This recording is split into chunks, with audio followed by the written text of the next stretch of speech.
All right, welcome to lecture number 132 on the Rambam's Moreh Nevuchim, the guide of the Perplexed. And again, the version I'm using is the Shlomo Pinas version. We are currently about to study. We are in the middle of part 3, chapter 49, and we are on page 603 at the bottom. Whenever I say page numbers, I'll be referring to the version that I just told you. And he is in the middle of discussing this is the last in his series of discussing the 14 categories of the mitzvot, of the commandments, and trying to give logical reasons for the mitzvot. Remember, the Rambam insists that the mitzvot must be understood. And by the way, we were talking before I started recording about the difference between Rambam and Kuzari, right? So the Kuzari is one that's much more close to saying, we keep the mitzvot because God said so, right? And not because there's any reason. So, so interestingly, the Rambam never quotes him, and it's not clear if maybe for some reason he hadn't heard of it, or maybe he deliberately doesn't quote it. I don't know, but because he was definitely around, the book was around and written in Judeo-Arabic. Anyway, regardless, we'll have a chance to talk about that a lot when we finish the Rambam, probably in another maybe 2 months, maybe even less. We're really getting close. So anyway, Rambam was talking about the reasons for the mitzvot, and he's in the middle of discussing the reasons for the mitzvot, the commandments that have to do with sexual relationships and so on. And even though many of these might speak to us, make a lot of sense, and I've been saying this a lot during this whole section when he explains the reasons, some of them might not resonate with us too much. But at the end of this chapter, the Rambam is going to give a paragraph which is really going to explain to us how to find out what the reasons are, how to understand the reasons, how to analyze the Torah. In a way, it won't surprise you because having been studying this with me now for a while, you probably have an idea of what he's gonna say, but hopefully we'll get to it today.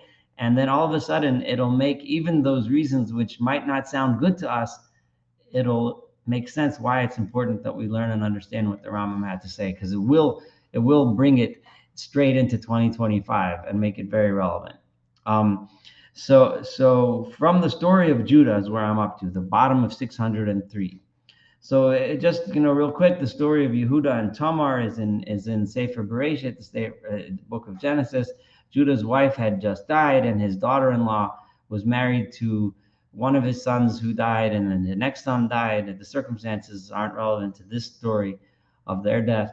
And then he sent her away to live with her family, a Canaanite family, and she to wait until his youngest son gets met, or was to be old enough, and then ostensibly she was set to marry him.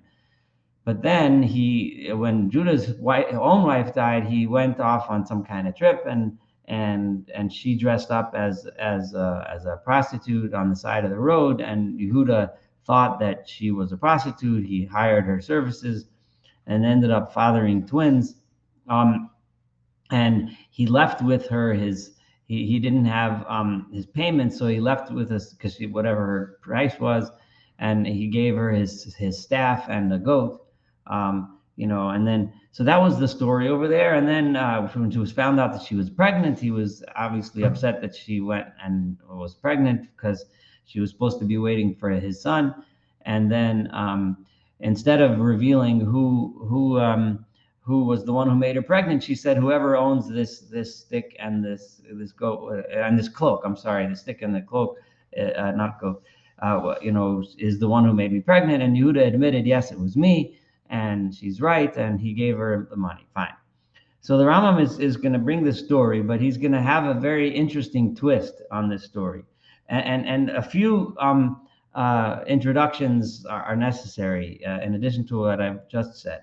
And number one is we have to understand, and Rambam is going to quote this in tonight's learning, that the Rambam viewed sexual relationships, as something that's very, just very shameful and something to be pushed aside, something that he didn't.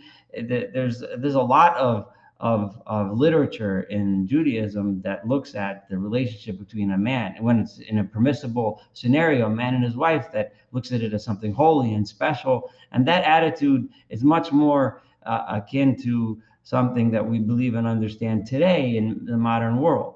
In the Rambam's time, he was following the path of science of his day, of Aristotle, who also spoke of it being like animalistic. So sexuality was something the Rambam really did not approve of, even in its appropriate sense. He felt it was something that really shouldn't be talked about.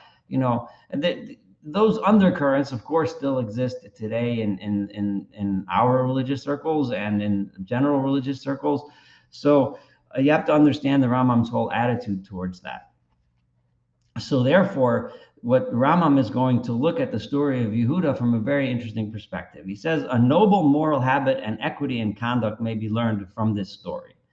And it appears from Yehuda's words when he said, let her take it. In other words, lest we be put to shame.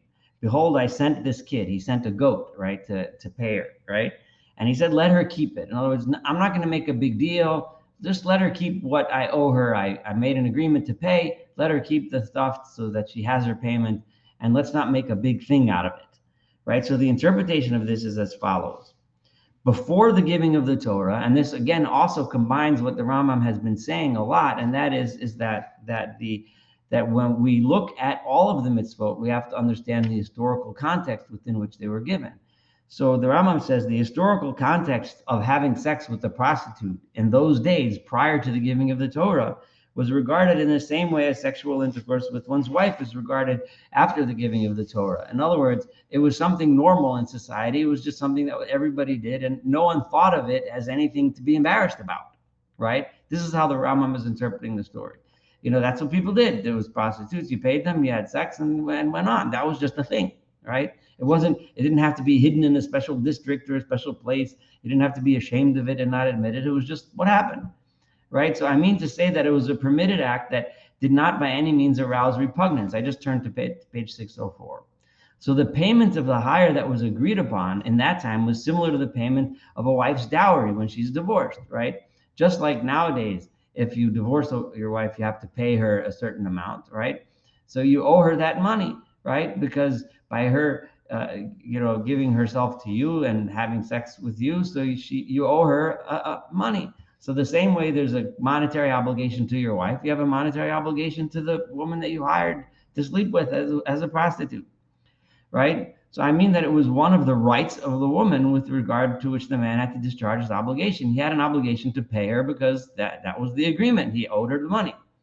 Accordingly, when Yehuda said, when Judah is saying, lest we be put to shame, it teaches us that to speak of any matters pertaining to sexual intercourse, even those that are permitted, because remember, Yehuda was permitted in those days to do this, right? The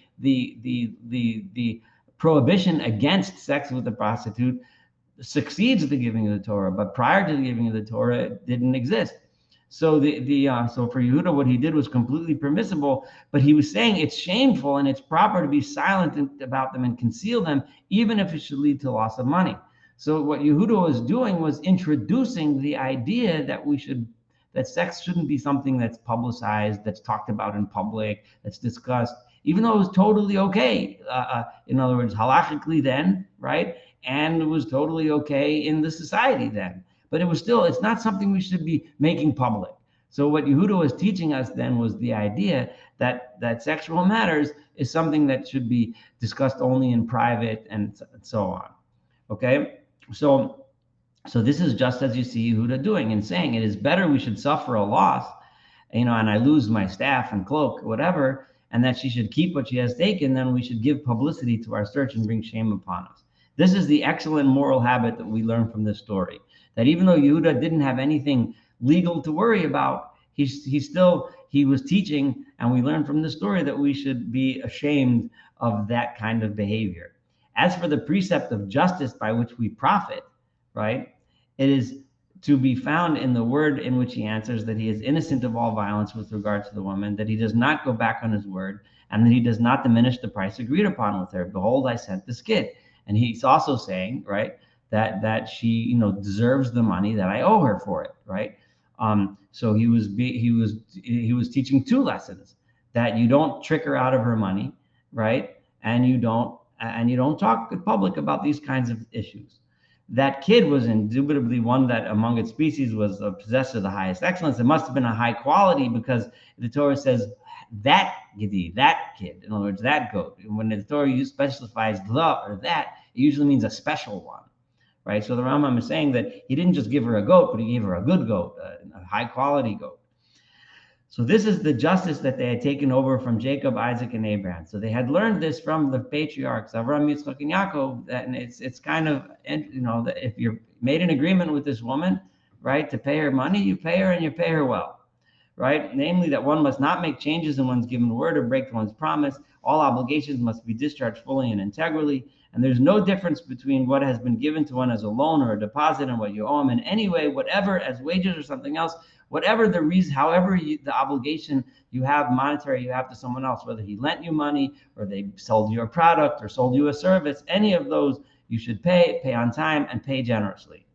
The dowry of all wives has the same status as the wages of all hired men. And this is interesting. I'm going to tell you a story that they bring in the Lieberman edition in the notes in a minute, that I think you guys will find interesting. But first, let me read this. So the dowry of wives, in other words, the ksuba, the money that you owe your wife, is similar, right? It's the same status as wages of hired men, right? You owe her just like you would owe somebody that you hired to do something. And there is no difference between one who withholds the wages of a hired man. So somebody who holds back wages, as the Torah, there's a prohibition in the Torah that you have to pay a person on time, and you're not allowed to hold back his wages. You're not allowed to try to think of excuses. Oh, I don't really owe you the money. You should pay up as agreed, right? And one who does this to his wife. The same thing would be true if somebody tries to finagle his wife out of the money that he owes her in a divorce case, right? So he's talking about in a divorce. The guy that tries to cheat his wife out of the money that's due her is therefore, according to Rambam, stating that that man would be violating that Torah obligation of not paying a worker on time, right? Again, there is no difference between one who persecutes a hired man and devises ruses in order to send him away without paying his wages, and one who does the same thing to his wife with the view to sending her away without paying her dowry. If you try to figure out and finagle all kinds of reasons to get away from paying what you owe in a divorce, anyone familiar with messy divorces knows how many times one spouse, for like this, there's like typical things that one of the spouses in divorces like pretty much do routinely, such as quit their job suddenly. So all of a sudden they need money instead of have money to give in a alimony arrangement, or somehow sneakily get themselves fired. I mean, the kinds of tricks that people do these days, or take their investments and hide them away somewhere so that their wife or husband, depending on the situation, won't get their hands on it. So like a week before the divorce is coming down, all of a sudden, $500,000 disappears into the Bahamas somewhere, or things like tricks like that. The Rambam is saying those kinds of ruses are all things that we shouldn't do. And we learn that from the story of Yehuda. Do you not behold how great is the justice of these righteous statutes and judgments, as shown as what is ordained with regard to a man who gives his wife a bad reputation? We see the same thing in the story in the Torah, and here he's giving a reason for this, where it talks about a motzi shemra, someone who makes up stories about his newly wedded wife. So the story is he gets married to a woman, right, and she's supposed to be a virgin, right, and that's the agreement, right, and then he claims, oh, she wasn't a virgin, right. So the Torah says, if it turns out that he's lying and making up the story, he has to pay her a fine, right? And he has to stay married. He's not allowed to divorce her. So the Rambam is saying there's no doubt a wicked man of this kind did not find his wife. What happened? What really happened? The Rambam is saying he decided he didn't like her. He found another woman he wanted to marry, or for whatever reason he gets married to her, and then I don't really like her so much. So he doesn't want to pay up. So he makes up a story that she cheated on him, right? I mean, this stuff happens every single day in divorce court. So all you're going to do is go to the divorce court and watch the cases proceedings, and you'll see this like day in, day out. So the Rambam is saying, well, to his taste, he thought her ugly. Yeah, she's not as pretty as I thought she was. She catfished me on the dating app, So if he had wished to divorce her in the way that is done by everyone who divorces a wife, if we would go through it properly, there would have been no impediment, right? Then we would have said, okay, you want to divorce her, you're allowed to divorce her, but pay what you owe her. You have to pay, what a man is supposed to pay to his wife, right? To his soon-to-be former wife. But either way, you have to pay up. But if he had divorced her, he would have been obliged to give her what was due to her. So accordingly, he laid wanton charges against her. So he made up this nonsense that she cheated, right? I'm about to go up to the top of page 605 in order to get rid of her without payment because he wants to save the money so he can just kick her out, right? And so he slandered her and defamed her by accusing her of things that it was impossible for her to have committed, right? There's no way she actually did these things in order to withhold from her the sum that she had the right to demand from him, which is 50 shekels, which is the dowry for virgins fixed in the Torah, because that's the standard number. So therefore, the Torah says he may be exalted. So God said that you have to pay 100 shekels, being based on the principle that, just like the Torah says, when you steal from somebody, you have to pay back double. So the Torah says, you know what, you're trying to steal from her. Remember, again, equating payments to a woman. So if you do understand this in the context of the kind of world that the Rambam lived in, and we've already seen many times that the Rambam, his attitude towards women was far from the kind of attitude that we have towards women today, right? Which still has a long way to go, but it's definitely advanced a lot more since it was then, right? But the Rambam is saying that you can't treat her that way. You have to give her what she's owed, and if you don't, it's just the same as going into someone's house and stealing money from them, right? And you have to pay back double, and that's why the Torah says that his fine is 100 shekels, right? For in a similar way, he who gave his wife a bad reputation wanted to make her lose the 50 shekels that she had the right to receive from him, and instead he's forced to pay 100. This is the punishment for his having wanted to withhold the sum that he had the obligation to pay, and for his having desired to appropriate it. And the punishment for his having sullied her honor by accusing her of adultery is to have his own honor sullied through being flogged with a whip, and they shall chastise him, because the Torah says he gets malchus, he gets whipped for that. His punishment for his preferring his concupiscence, right, which is just his appetite for sex, right, which is what's driving him to act in this slimy way. And his seeking nothing but pleasure is to have her tied to him forever. You trying to get rid of her, he has to stay married to her forever. He may not put her away all his days. For the cause that brought everything was his thinking her ugly. You thought she wasn't good enough for you? Well, she's your wife for life. Now, this obviously doesn't take her perspective into account. And I get that, and that's fine, but I'm not going to deal with that right now. Right? In this way, bad moral habits are cured when the divine command is the physician, right? God's command is the doctor who fixed this mess that this no good guy is trying to make. So you will never cease discovering the clear and evident manifestation of justice in all the commandments of the Torah if you consider them carefully. So now, and he just repeats it again, so I'll read it before I tell you that story that I promised you. Consider how the sentence of a man who gives his wife a bad reputation, wishing to withhold the sum he had an obligation to pay, is made to pay equal to that of the thief. He has to pay just like a ganef, a thief, has to pay, who has taken property belonging to someone else. And how the sentence of a false witness, right, who wished to do harm, is made like the sentence, even if he did not succeed, of those who actually did harm and injury. I refer to a thief and the man who gives his wife a bad reputation. They both also end up getting flogged and getting double, having to pay double, and they don't end up accomplishing what they were trying to accomplish, which was kicking her out, right? So the sentence to be passed on all three: the thief, the false testimony, and the guy who's trying to just satisfy his own desires, is determined by one Torah and one judgment. Marvel exceedingly at the wisdom of his commandments. Okay.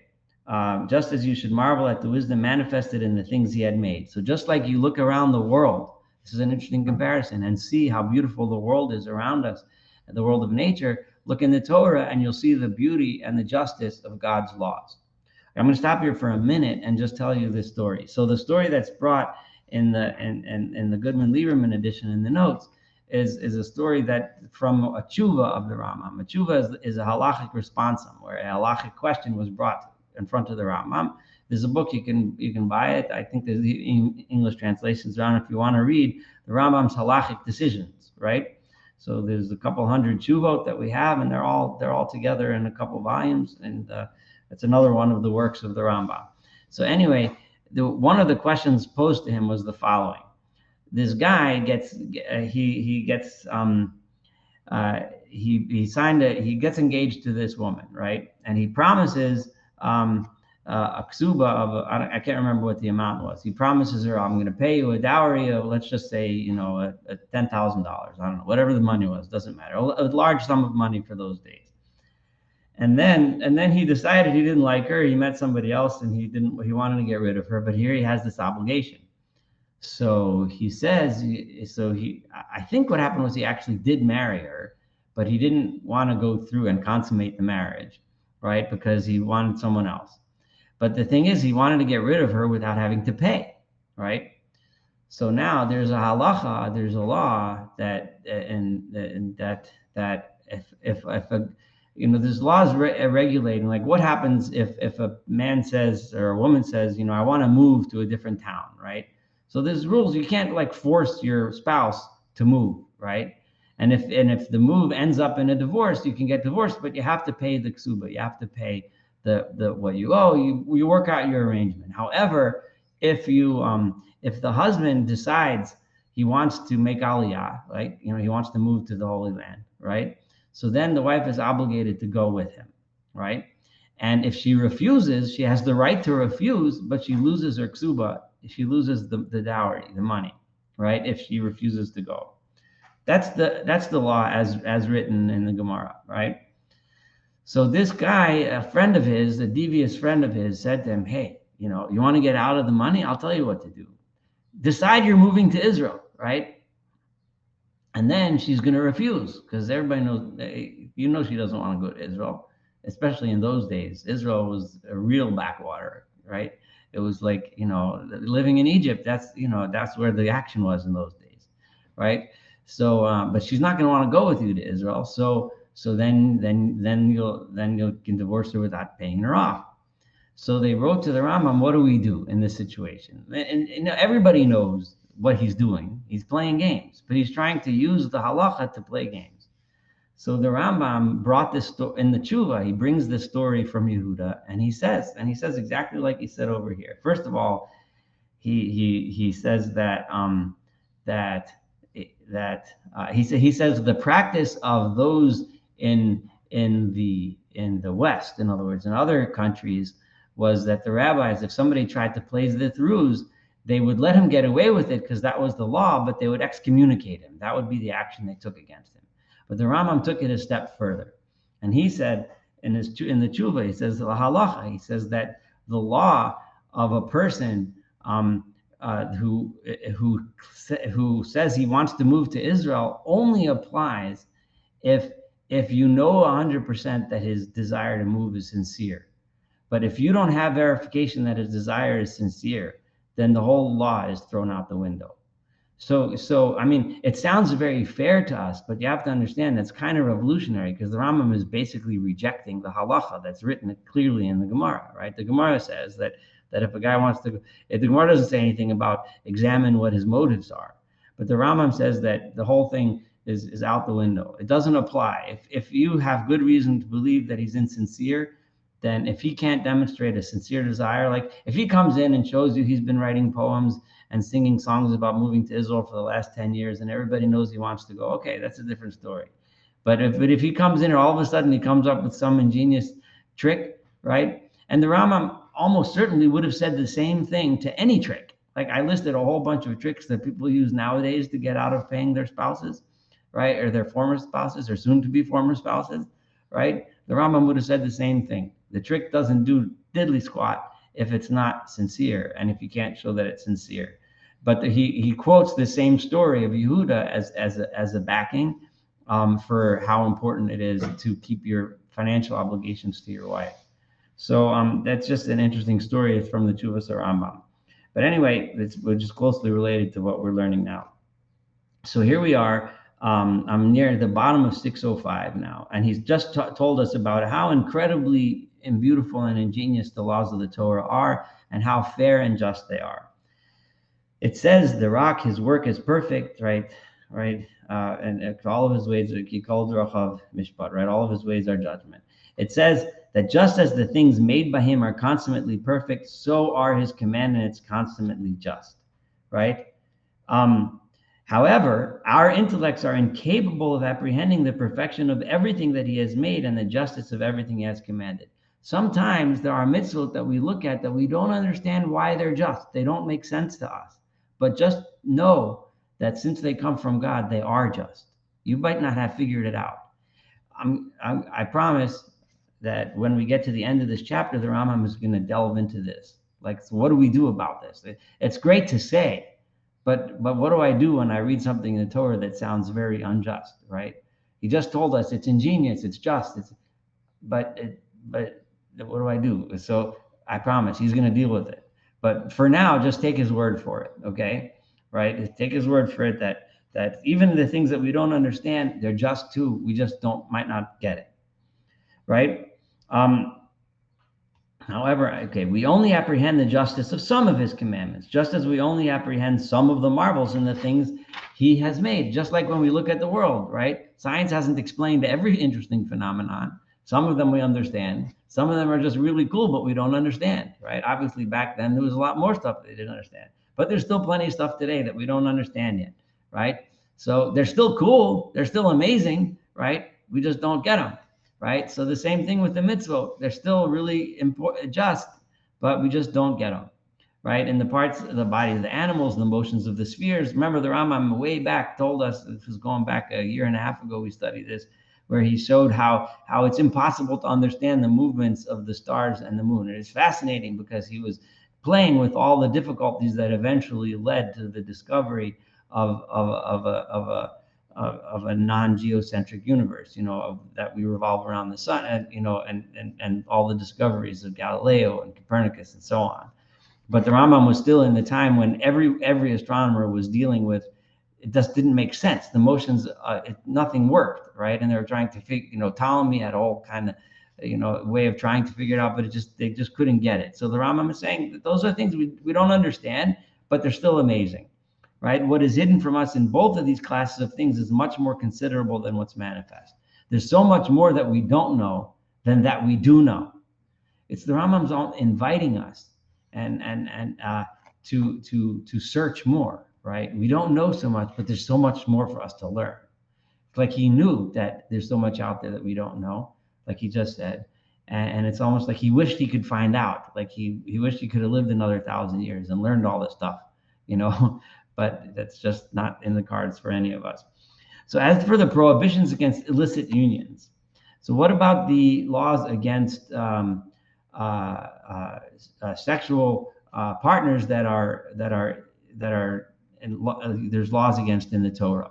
So most specifically, almost all of them are related to incest. So he's really speaking about incestual relationships. Like why are they wrong? All of them are directed to making sexual intercourse rarer and instilling disgust for it, so that it should be sought only very seldom. So it should be something that we should be ashamed of and stay away from. Remember, I started this lecture by explaining that's Rambam's general philosophy, and he's going to be consistent with that. The reason for the prohibition against homosexuality and against intercourse with beasts, right? Bestiality is very clear. For if the thing that is natural should be abhorred except for necessity, right? The whole Rambam's philosophy is based on sex is something that we should stay away from and only do when it has to be done just to procreate, right? That's the ideal in the Rambam's scheme. So all the more should deviations from the natural way and the quest for pleasure alone be eschewed. Those things are only pleasure alone and not for procreation. We should push them away, right? All illicit unions with females have one thing in common. So then he says, so now he's going into incest, right? All illicit unions have this one thing in common, namely, and this is an interesting observation he's about to make, that in the majority of these cases, these females are constantly in the company of the male. Now, remember, in the Rambam's world, the power dynamic between men and women was a very strong imbalance, right? If a man and a woman are living in the same household, right, the power of the man over the woman is very significant in that world. It still exists today, but in that world then, it was that much stronger, right? So because she's in constantly and they are of easy access for him and can easily be controlled by him, right? So the Rambam is acknowledging, right, something which people didn't really fully understand until recent times, when we understand the dynamic of incest is a dynamic of control and abuse. It's a dynamic where the man knows that she can't go anywhere and knows that she has no recourse to anything, and she's there and available, so he takes advantage of her, right? So there being no difficulty in making them come into his presence. He doesn't have to take her out on a date. He doesn't have to attract her. He just does what he wants, right? Because she's there, and no judge could blame the male for their being with him. The fact that she's in the same house, well, she's his daughter, she's his niece, she's his aunt, she's something that he's prohibited to, right? Sister, right? And so Rambam is acknowledging that dynamic, which is why we understand incest today to be such a terrible thing, right? Because incest virtually always involves abuse, right? So consequently, if the status of the woman with whom union is illicit were that of any unmarried woman, in other words, if there was no Torah law against it, if it wasn't prohibited, I mean to say that if it were possible to marry them and the prohibition with regard to them were only due to their not being the man's wives, most people would have constantly succumbed and fornicated with them. That the Rambam is saying that the law was made in order to stop this kind of behavior. So, however, as it is absolutely forbidden to have intercourse with them, the strongest deterrents making us avoid this, the sentence of death by the order of a court of law and the threat of being cut off, that's kares, so that there is no way to have intercourse with these women. It could never happen. So men are safe from seeking to approach them, and their thoughts are turned away from them. If only that was true, that men would actually always do that. But at least some men, or hopefully most, will avoid that kind of behavior, right? Because the Torah tells us not to do it. But it certainly makes sense why the Torah tells us not to do it, right? So it is very clear that relations are easy with all women included in the prohibitions concerning illicit unions. Remember his emphasis on the ease of taking advantage of such a woman, right? But it is very general that if a man has a wife, her mother, her grandmother, her daughter, her granddaughter, and her sister will be in his house most of the time. It's just reiterating what he said before, so that the husband will constantly meet them whenever he enters, goes out, and is engaged upon his business. A wife also is often in contact with her husband's brother, his father, and his son. So these are all relationships that are constantly there. It is likewise manifest that in most cases, a man is often in the company of his sisters, his maternal and paternal aunts, the wife of his paternal uncle, and is brought up together with them. And these are the women with whom union is illicit because of their being relatives, like he just described to us, right?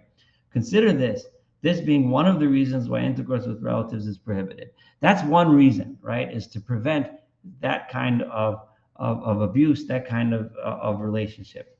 That's wrong. The second reason derives from the wish to respect the sentiment of shame, right? Is because of the shame involved, and this is something which nowadays we would understand this as a genetic thing. Obviously, the Rambam didn't have a genetic understanding, but they did have a general understanding that it's not healthy for close family members to beget offspring, and they knew that, and there was shame involved in that, right? So therefore it would be a most shameless thing, if this act could take place between the root and the branch. I refer to sexual intercourse with the mother or the daughter. On the ground of the root and the branch, sexual intercourse of one of the two with the other has been forbidden, because it's just not right. There's no difference between a root having intercourse with a branch or a branch with a root. These are things that made a lot of sense to physicians in those days, and they understood it in terms of plants, right? That in order to get healthy plants, you mix from one variety to another variety. If you keep on doing it with the same tree, right, you end up with a sick tree, right? So one individual reveals his nakedness in intercourse between both with the root and the branch. So therefore it is forbidden to take together a woman and her mother, and to have intercourse with the wife of one's father or the wife of one's son. For all this is revealing one's nakedness before the nakedness of both at a root and a branch. It's this idea of mixing things that are too close together to begin with. So this is the second reason. And A, because of taking advantage, like we said before, and B, because of the issue of root and branch. For this would constitute the joining of two individuals, or like root and branch, in sexual intercourse with a third individual. So then he says, so we know the rule is, so okay, so I'm on the middle of page 607 now. As union between a brother and a sister is strictly forbidden, as they are to have the same relation as a root and a branch, or even are considered to be one and the same individual, sexual intercourse with one's maternal aunt is also forbidden. So that would be mother's sister, right? For she has the same status as one's mother, and also intercourse with one's paternal aunt. So in other words, father's sister, which the Torah also prohibits, as she has the same status as one's father.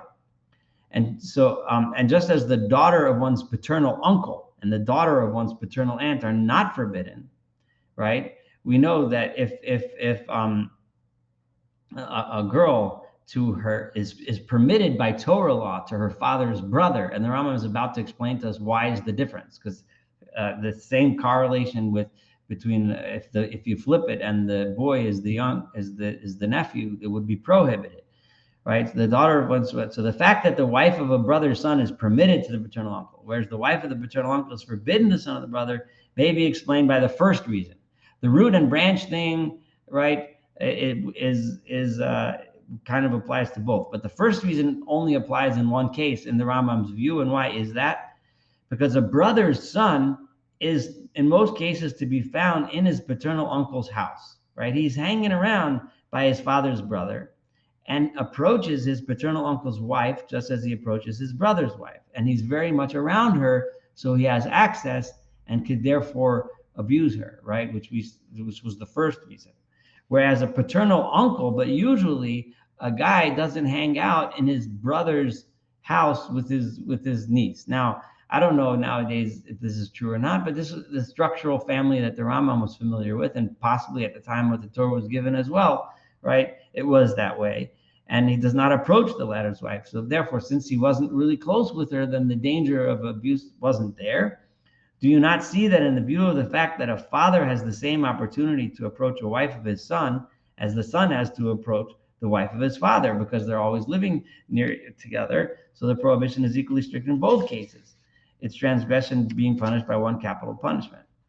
So that's how he explains the difference based on basic family dynamics. All right. I don't think we need to go into all this too deeply, but that's how the Rambam explains it. And the bottom line is, it matters whether or not the potential for the kind of abuse that we mentioned before exists. The reason for the prohibition, I'm at the bottom of 607, against having sexual intercourse with a menstruating woman and a married woman is too clear to be in need of a search for a reason, right? So I'm not even going to bother going into that. Okay, so if you don't know the reason, well, according to the Rambam, it was very easy to understand, right? And the idea that there was something dirty or something about a menstruating woman is been very ingrained in society in those days. So the Rambam didn't see it necessary to explain why that needs to be prohibited. And the reason why you can't sleep with a woman who's married to someone else, I think still today we understand pretty logically why the Rambam doesn't have to bother wasting too much time writing about it. You know that, and at the top of 608 now, that we are forbidden to take pleasure in any way in a woman who is prohibited to us, right? So now the Rambam is saying in general, I just told you reasons why we're prohibited to certain women. And the fact is that we should be careful with a woman who we are not supposed to be having sex with, is somebody who we shouldn't derive other types of sexual pleasure, even if it doesn't involve actual intercourse. Even to look at such a woman with a view to pleasure, if the purpose is you're looking at her in order to derive pleasure from it, right? As explained in the laws concerning prohibited sexual relations, the Rambam says we have explained there that in our Torah, it is not permitted in any way to let our thoughts range freely with regard to the subject of sexual union. We should try to keep our thoughts away from sexual matters, or in any way whatever to provoke sexual excitement, to purposely provoke sexual excitement in ourselves. If a man becomes sexually excited without having intended it, of course that happens sometimes, right? So he's obliged to direct his mind to some other thought and to reflect on something else until the excitement passes away.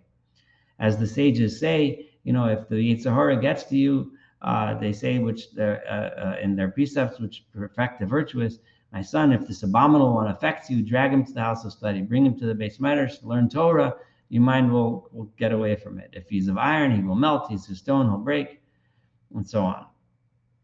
So the sage says to his son with a view of giving him a rule of conduct. If you feel sexual excitement and suffer because of it, and it's getting to you and it's taking over your mind, right? So go to the house of study, read, take part in discussions, ask questions, be asked in your turn and answer questions. Then the suffering will indubitably pass away. Marvel at this expression, the abominable one, because what an abomination this is to be involved in these kinds of thoughts. So here the Rambam is just explaining that we should stay away from things, not only sexual intercourse that's prohibited, but even these kinds of thoughts, presumably because of the places where they can lead you. So go learn Torah, go to the Beis Medrash, be involved in something else, do something else, and it'll go away. This precept is not only valid from the point of view of the Torah, for the philosophers consider this matter in the same way. And this is what I was telling you about. The Rambam is saying it's not just because the Torah says so, because it's not good for you health-wise. I have already made known to you the text of Aristotle saying that this is sense, the sense of touch, the pleasure one gets from the sense of touch, which is the sexual pleasure, is a disgrace to us. He means the sense of touch, which leads to give preference to eating and sexual intercourse. In his writings, in his Aristotle, he designates the people who give preference to sexual intercourse and eating all kinds of dishes as abject, and expresses at length his blame of them and his mockery of them. You will find this in his book on ethics and in his book on rhetoric. With a view to this excellent moral habit, so in other words, it's science, right? It's not good for you. It's bad. Don't be involved in this stuff. Stay away, right? With the view to this excellent moral habit, which one ought to have the firm purpose to seek and acquire, the sages, may their memory be blessed, have forbidden the contemplation of beasts and birds when they copulate. You shouldn't even watch animals as they copulate with each other. In my opinion, Rambam says this is the reason why you're not even allowed to interbreed different types of animals. It is prohibited, for it's well known that in most cases, an individual of one species is not moved to copulate with an individual of another species unless it be brought to it by hand. So you have to be physically involved in the act of getting these animals to do it, as is constantly done by loose men who are engaged in bringing about procreation of mules. The donkeys and the horses don't naturally procreate unless the people actually bring them together and make it happen in order to get a mule. The law did not wish that an individual of Israel should be so low as to engage in this activity. Why? And I'm at the top of 609. Because of its abjectness and shamelessness, and because you would thereby be engaged in things the very mention of which, and all the more contact with which, is repugnant to the Torah, unless there be necessity, right? Unless unless it's sexual for the purpose of the procreation, we should stay away from it. Such interbreeding, however, is not necessary. It also seems to me that the reason for the prohibition against bringing together two species for any kind of work, you're not allowed to put a donkey and an ox together to plow for the same reason, because it might be found in the wish to render more difficult the interbreeding of two species. And the Rambam brings that verse that I just mentioned. Is due to the possibility if the two are brought together, they might sometimes copulate. So all of this, the Torah wants us to stay away from all this kind of stuff. A proof for this may be found in the fact that this commandment is general and applies not only to oxen and asses. It doesn't matter, as the Mishnah says in Bava Kama, it just uses an ox and a donkey because those are animals that people often use to plow with. But it could be any two animals. The Torah just talks about what the common ones are. So all of that is reflecting Rambam. I'm seeing there's no way I'm going to finish this chapter tonight, and there's no way I'm going to get to that last paragraph that I told you is going to be really cool. I mean, everything he's saying is interesting, but a lot of this it reflects his attitude towards things like sexuality, which certainly has a lot of truth and a lot of importance to it, but also has a lot of things in there that Jewish philosophy and other schools of thought have taken in a very different direction, and certainly modern psychology has. But I'm not here to just have the discussion of the matter. The point here is that Rambam is doing his best with all of the knowledge that he had, and to give a logical reason for the Torah. Now, when I use that language, it may sound slightly demeaning, but I don't mean it that way at all when I say he's doing his best. Because the Rambam himself says that in the last chapter, right? The last paragraph of this chapter. I just gave you a spoiler alert, right? That all he's doing here is trying to do his best with the knowledge that he has to explain the laws of the Torah and I think he's about to do circumcision, but he's a long discussion of circumcision. There's no way we're going to do it all tonight. So we're going to have to stop and have discussions, questions, etc. And then next week we'll do the circumcision, and I think next week we can realistically finish this chapter. So any comments, questions, observations? Floor is open. Did Rambam have children? Yes, sure. He had children. His most famous was his son Avram, ben Avram ben Rambam, who took over his rabbinic position, and he was a very very important figure of his own right. And there's people today that trace their ancestry to the Rambam. But as it went on, the Maimonidean dynasty kind of, lost its luster. But the Rambam and his son, Rabbeinu Avram ben Rambam, had a lot of very important writings. He was a very important scholar in his own right. I can't remember. He had some daughters. I'm pretty sure. I have to look this up again. I think he had 2 daughters. I don't remember all his whole family. The famous one is his son. I'm sorry if that's somewhat sexist, but that's what we know. Yeah. Any other questions? If there aren't, I guess we could maybe I could do a tiny bit of the circumcision, but I really want to do it all as one big thing. It's kind of not fair to start and then stop in the middle. So then we can stop now, and we'll do it next week, same time, same station. We'll learn his explanation of circumcision next week, and then a little bit of some other things, and then he really caps off the entire discussion at the end of the last paragraph, the last 2 paragraphs.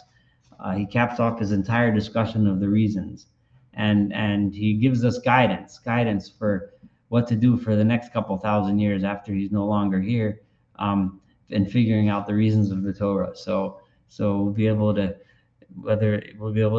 take his guidance, and you'll be able to see philosophers that have done that, to this day.